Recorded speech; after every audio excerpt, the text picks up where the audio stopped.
Welcome to an Uncredible show. Got to get some music. Got to get title sequence. Some of you ghosts out there maybe help me with that. I'm not gonna fuck around today. Gonna get right into it. Monday show. Got a late start. Let's go. I said last week I was gonna do current events this week, and I'm gonna make good on that as best I can. Today's the first day of what could very well be uh, one of the most important trials in modern history. And depending on how things go, or perhaps one might say the way which things appear to be, in fact, going already, time may reveal this to be among the most important cases in the history of this country and the entire world. History of the world. That might be going a little bit too far, although the judicial system is relatively young in terms of the entirety of human history, so maybe that's not so far-fetched. But I know what you're thinking. Yeah, it is. Jay, you're an asshole. Everyone thinks their time is the most important time. And you can refer to the Daily Show clip where he goes, John Oliver goes back and talks to people from different generations, and they all say their time was shitty. Forget that. Watch the Daily Show. You're thinking Marbury versus Madison, Plessy versus Ferguson, Brown versus Board of Education. I took social studies. I know that there's important cases out there, and what are the chances that this dude going on trial today is going to be among them? Well, I went on Wikipedia. I looked up those cases. I know what you're thinking. Judicial review, separate versus equal, Miranda rights. Yeah, those things are important. Instead of just telling you outright that you're fucked up and you're wrong and you need to not be so fucked up, for lack of a more eloquent way to put it, I'm going to try to defend my outrageous claims by telling you the details of this story. So if you ghosts have been following along, you know what I'm talking about. It's the trial of Bradley Manning. So, Private First Class Manning, famously, if you're me, or infamously, if you're the press or the government, released hundreds of thousands. In fact, I think it was about 700,000 military documents to the organization WikiLeaks about 4 years ago, I think it was. He was arrested on May 29th, 2010. And has spent about 1,100 days in brutal conditions at the hands of the U.S. government. He was held in solitary confinement for 23 hours a day, permitted 20 minutes of exercise per day. I tried to remember that one off the top of my head. I think it was 20 minutes a day, but it was 23 hours of solitary confinement a day. Had to request to go to the bathroom, I should say. They made him sleep naked. Suffered some additional humiliations as well. And this was treatment which the UN had officially deemed cruel and inhuman. So, Jesus Christ, Bradley Manning must have been a terrible guy, a horrifying individual. I mean, for Christ's sake, we're treating him like the way we treat the guys in Guantanamo Bay. The worst of the worst. Aside from the 86 out of the 166 in Gitmo that are cleared for release that we still haven't released. Don't talk about that. They're the worst of the worst. That's it. So, what was in the documents he released? And this will give you an idea of why the government did what they did to him.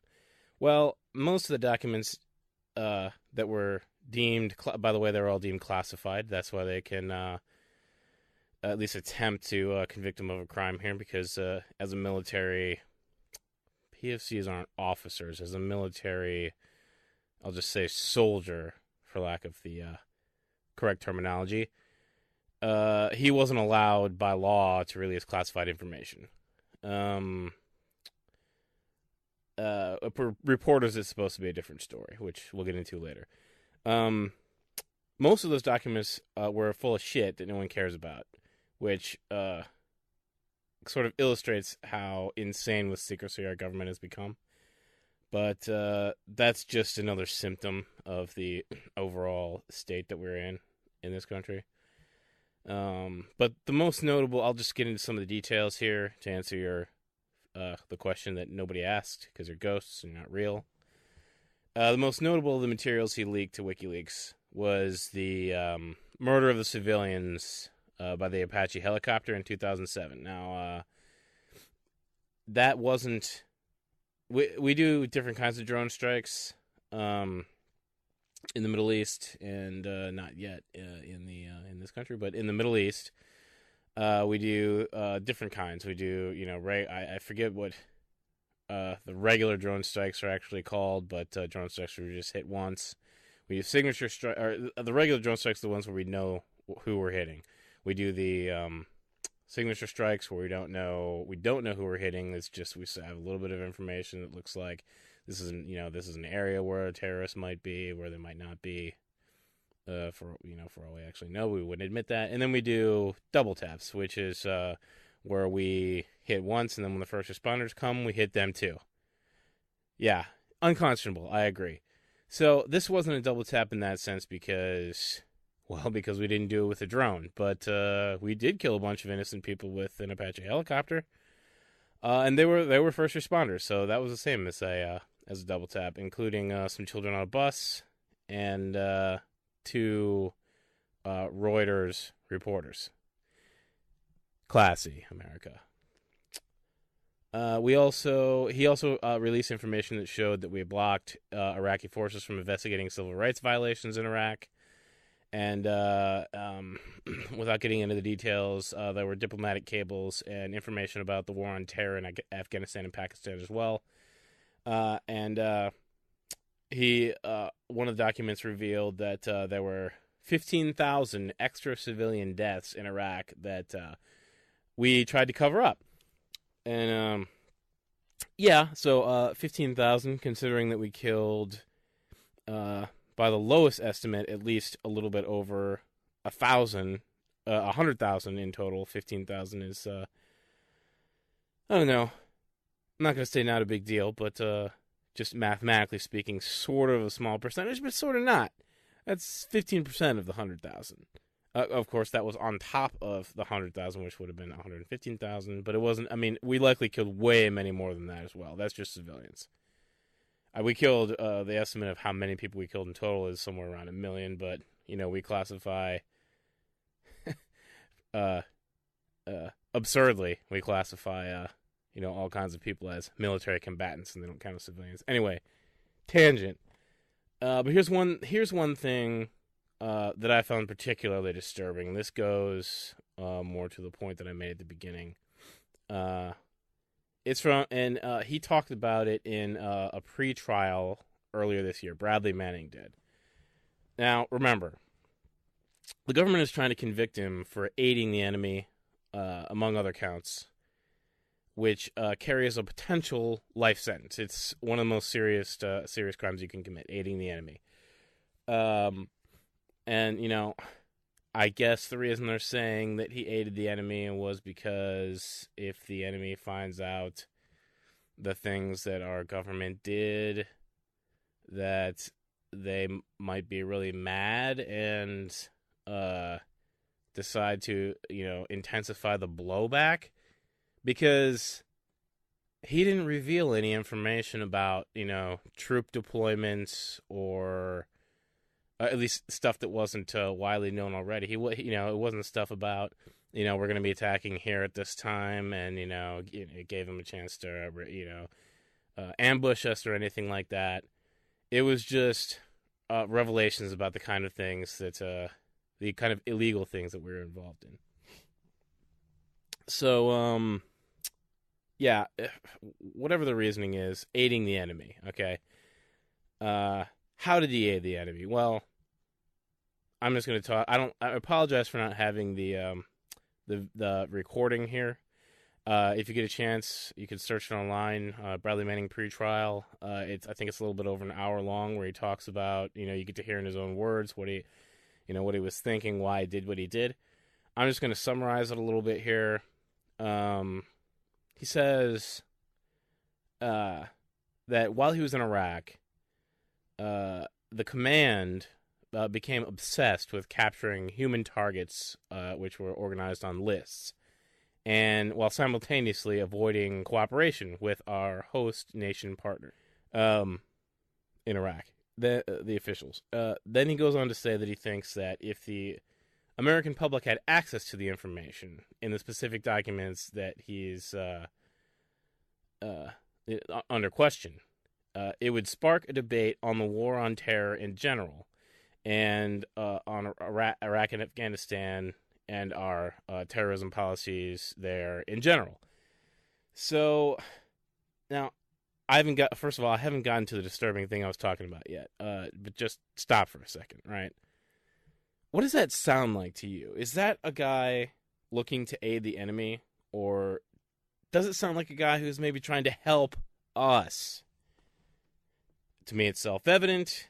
I know there's going to be naysayers, and I'll put on that hat in a little while, see if I can channel some of the insanity. He also talks about how if people knew the details of how we were conducting operations there, we might realize how bad an idea it is to keep doing the things we're doing, considering how much we're ignoring the ramifications of our actions, right? There's a word for that. It's called blowback. And by the way, this week, Glenn Greenwald wrote an article about there's this guy named Andrew Sullivan who was trying to equate the recognition of blowback and its existence with endorsement of terrorism. So, in other words, if the guy was saying that if you recognize that maybe it's not a good idea to perform violent acts that cause people to want to be violent toward us, that was the same thing as endorsing what the people do as blowback back to us, which it's one of those tired old arguments that you hear time and time again, kind of like I'll just use a shorthand in case any of you know anything about the theism debate. It's kind of like Euthyphro's dilemma, or for some reason I'm blanking on the name right now, but the one where you try to believe, or you say you believe even though you don't because it's safer to do that. Why am I blanking on that name right now? It doesn't matter. Anyway, the amount, to the extent that people don't understand the difference between what blowback is and, being able to criticize our policies without endorsing the blowback is incredibly, incredibly frustrating. So, get that right in your fucking head. Now, you could argue that it doesn't matter what Manning's intent was if he aided the enemy, right? Wait till the next part. I haven't gotten to the disturbing thing that we found out during the pretrial. It's fascinating. So, what he found was, through the course of doing his research and doing his job as an intelligence guy, I don't know what his actual title was. He found some documents that were written by some what his command claimed were anti-Iraqi. I don't know if they called them insurgents, but potentially terrorists, potentially insurgents. And what he found out when he had the materials interpreted was that these papers, these documents, were written by some civilian intellectuals who had no ties to terrorism or anti-Iraqi actions, but instead were academic critiques of the then Prime Minister of Iraq, right? So he brings it to a superior officer, which, stop for a second, fascinating, right? Okay, so not, like terrorist manifestos, but it was actually criticism of the economic policies of the Prime Minister. So just, what you might expect to find out of a university or something. So he brings it to a superior officer, and they told him to, quote, drop it. And they proceed to go after these critics with force. You get that? The federal police in Iraq are using our military to go after their political enemies. Jesus. That's chilling. I don't know, just the thought of, I was going to say the thought of the politicians in this country doing that to us is deeply disturbing, but if you know anything about Aaron Schwartz, you know anything about Elliot Spitzer, well, they do that. Now, Elliot Spitzer didn't get tortured or killed, but they went after him, and he was a political enemy. Manning, at this point, knows that these guys are just citizens of Iraq, right? The people we're supposed to liberate, if I recall correctly, from the pro-war propaganda leading up to our invasion. Yeah, so, they're citizens. We're supposed to be helping these people, if anything that the government said has any value. I seem to remember hearing a whole shitload about that when we were marching up to the war. So who the fuck knows what's going to happen to these guys? These, Iraqi academics. Well, if you've ever heard of Colonel Steele, maybe you have a pretty good idea of what's going to happen to these guys. I won't get into that. I'll just leave that, in its sort of esoteric state. You can look it up yourselves. Yeah, he was the guy who tortured a bunch of people in Iraq, one of our colonels. Although in this case, maybe that doesn't apply because they're returning him over to the federal police in Iraq. So yeah, sorry. Doesn't apply. Now, even if you're one of those ghosts who thinks that it's that all bets are off, right? It's war. All things are fair. And, for Christ's sake, there's the jihadists. They're Muslims. They're not Americans. They don't have the same rights we do. Even if you believe, that kind of stuff, can't we at least acknowledge, at the very least, that this kind of information about the kinds of things we're doing to these people is something we should be able to decide as citizens of this country? Think about how that keeps us safe. How are they justified in saying that if we knew about that stuff, we would be less safe? Or if the world knew about that stuff, we would be less safe. The only way that I see that you can justify something like that is by saying that, we're children and we don't know how to, we don't know how to deal with these issues of, in this case, it would be, economics, right? We can't, we're safer if they, throw people who criticize the Iraqi government in prison than if we, figure out a way to have a conversation about, whether, those guys know what they're talking about, or whether the things that we're doing in Iraq are, actually lead to more blowback and cause us more harm. It's frankly, it's an insult to our intelligence. It's anti-democracy, right?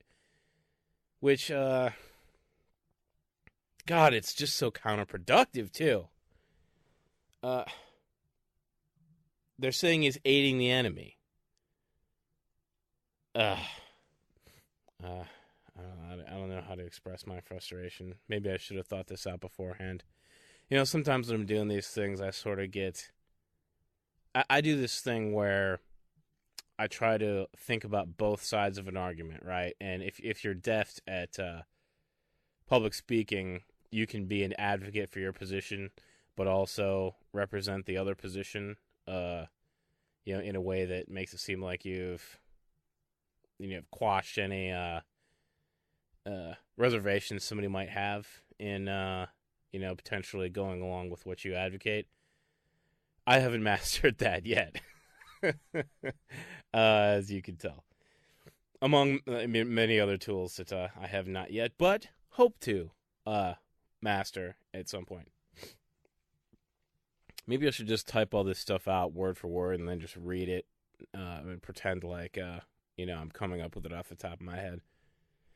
I think it's pretty clear I'm not doing that either. And by the way, this whole thing that I was trying to say just now about, the way that they could possibly justify not giving us that information by saying it will, it's in our interest, in terms of national security. This is fucking bullshit. You know it is. It's the most obvious thing in the world. They're trying to cover it up. Now, why are they doing it in the first place? It's because they want money. They didn't go in there. Everybody knows they went in there for oil. They went in there for the private contractors. And clearly they don't give a shit about democracy. I mean, they're just propping up, or at least they were propping up that prime minister. I'm blanking on his name now, too. See, if I was writing all this stuff down beforehand, I would have written his name down. It's pointless to try to argue the point of view that the government is offering as their official point of view, because it's the most obvious thing in the world that has nothing to do with what they actually want to do in the Middle East. They want to make money. That's it. The UN official who oversees the office that investigates alleged torture around the world, after his findings on how Manning was treated, he concluded that they did this to Manning because, I'm talking about after they imprisoned him, after they arrested him when they found out he leaked the material. This guy concluded that the reason they put him in solitary confinement for 23 hours a day, held him for 3 months without, I think it was, I don't remember where they held him actually. It was overseas, and then transferred him here, put him in those inhumane conditions. It was in an effort, quote, in an effort to coerce him into, quote, cooperation with authorities, right? Allegedly for the purpose of persuading him to implicate others. And if you've been following along, you know we're talking about Julian Assange. He's, the head of WikiLeaks, the guy who Bradley Manning released the documents to. And Gary Young from The Guardian, he made the best point about Bradley Manning's imprisonment, right? He said, quote, "If the leaks laid bare the hypocritical claim that the U.S. was exporting democracy, then the nature of his incarceration and the prosecution illustrate the fallacy of its insistence that it is protecting both freedom and security at home." Which is, the point that I was trying to get to before, and the point that I try to keep making to all these assholes who don't understand this, is that freedom is our security, right? The protections of our civil liberties is our security. And the way that they treat Bradley Manning exposes that hypocrisy in a beautiful way. There's so much more to be frustrated about here. Not just because of Bradley Manning, who, in my estimation, cares more about this country than and the people in it, and the people in Iraq, than all of the cowardly media, the politicians, the warmongers, neocons, contractors, all those guys combined. Bradley Manning cares more about us than any of those motherfuckers. And he was the one who was treated in this way by the city on the Hill, and who now faces a potential life sentence. Cenk Uygur makes a great point when he points out that the government leaks shit constantly, and Bob Woodward, perhaps the most famous, leaker in modern times and maybe of all time, publishes leaked information more classified than Manning's, and he does it all the time. He does it in books. He does it in columns. And why isn't he in jail? Well, it's because he leaks the stuff they want to be leaked, for the most part. And it helps the government. Manning published the stuff that embarrasses them, and they want his head on a spike. If this was Game of Thrones, you can bet your ass that he'd be hanging from the walls outside the Red Keep. Come on, you know it's true. I don't know who would be Joffrey in this case. It doesn't matter. Joffrey's dead. That's not a threat on the president. Don't come after me, Secret Service. It's just a joke. It's about Game of Thrones. It's fake. It's fake. This is such an important case because the government so clearly is sending a message, right? It's two prongs. They're sending a message with Bradley Manning and Glenn Greenwald. He told this story about WikiLeaks. He said, when he first started writing about politics, one of the first stories that he wrote about was this thing, WikiLeaks, and this was before people knew what WikiLeaks was. And what he did was, what he found was after he did the story, and by the way, he says that ironically, the Pentagon, I believe it was, wrote a paper about how they needed to, destroy WikiLeaks, and this was before anybody had heard about him. And ironically, that memo was released by WikiLeaks, which I thought was pretty funny. So anyway, Greenwald wrote the story, and then he included a link and instructions on how people could donate to WikiLeaks, because he figured, well, if the Pentagon's coming after him, then they must be somebody worth supporting, an organization worth supporting. And then he got dozens of emails back saying, yeah, I would like to donate to WikiLeaks. It sounds like a good idea. You make a good case for it, as you do about most of your cases, Mr. Greenwald. But I'm afraid I'm going to end up on a government list somewhere. So in this case, you have all of these people wanting to exercise their fundamental rights, and they're too afraid to, because they're afraid they're going to end up, at the time they didn't know who Bradley Manning was, but they saw even then what the potential was, and it turns out they were exactly right. I mean, maybe not quite yet in terms of people actually who have donated to WikiLeaks being in prison, but you can bet your ass they're on a list somewhere, and they don't want to end up like Bradley Manning. And this is the fundamental problem. These people are afraid of exercising their rights, and this is supposed to be a democracy. It's not supposed to be this way. It's supposed to be the other way around, right? I mean, that's almost like a cliche now. The government isn't...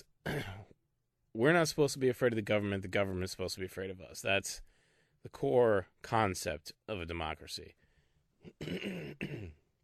Excuse me. One last thing about Manning. Now, you moron ghosts out there saying, yeah, well, Manning broke the law. He admitted to multiple counts. Well, the Young Turks made a good point about this as well. Manning did what's called a naked plea, which means he admitted to what he did by releasing the documents, and instead of taking a plea deal, now he faces a potential life sentence because he admitted to, rather than taking the plea deal, he admitted to certain crimes, but claims that he didn't commit the crime of aiding the enemy. So if he gets tried and convicted of aiding the enemy, then he can get that life sentence. And the point that Jank made in the Young Turks was, whose credibility are we questioning here, right? Manning, who, as far as we can tell, has been open and honest about every single thing in this case, or our government, who, cloaked in secrecy, is denying huge amounts of press to cover the trial, which starts today. The government who committed these grave, inhuman atrocities to Manning in prison, denying him his rights. The government who covered up the truth of what was going on in Iraq and led us to the war in the first place under a shroud of lies. The government who's prosecuting reporters for soliciting information from journalists. The government who doesn't prosecute the banks. If you say the government, if you trust them and you don't trust Manning after and again, I encourage you to go listen to his testimony. Well, Ghost, I'm afraid, I'm glad you're fucking dead. Yeah, I said it. We got no use for you. I skimmed some of the comments when I was researching this show, and some were from today and some were from 2010. when Manning was arrested. And maybe it's just that the people who hate democracy and the point of our country are also the ones who like to comment online. Or maybe it's just some really distasteful trolling, but there's way too many people who don't understand this stuff. And it starts to really piss me off. I mean, if you want to say Manning's a criminal because, he violated the law by releasing the documents, okay. Yeah, hasn't he suffered enough? I believe he has, personally. But, I mean, we punish people for intent, right? At least we punish people if they're a threat to society. Some people might punishing people for intent is too simplistic. Is Manning a threat to society? If you think that he is, and the government isn't, or at least is to a lesser extent, I don't know. Your head's on backwards or something. It's just you don't understand that the same way that religious people can't understand a logical argument. They can't understand how it's a fallacy to say that God can be omnipotent. There's a classic example. Can God make a rock too big that even he can't lift it? Yeah, simplistic. Going back to grade school, try to make a point. But you can't answer that question, and you can't possibly think that Manning is the one who's a danger to us, more so than the government is. If you think he is, get your head out of your fucking ass. Manning's the one, and the worst part is the injustice from the people. Okay, this is not the worst part. Another part that's bad is the injustice of these people thinking that Manning did something wrong. He was the one watching out for you. Don't you get it?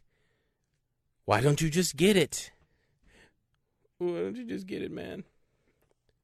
All right, gotta go. Not too happy with the show, just off the top of my head. It's really late.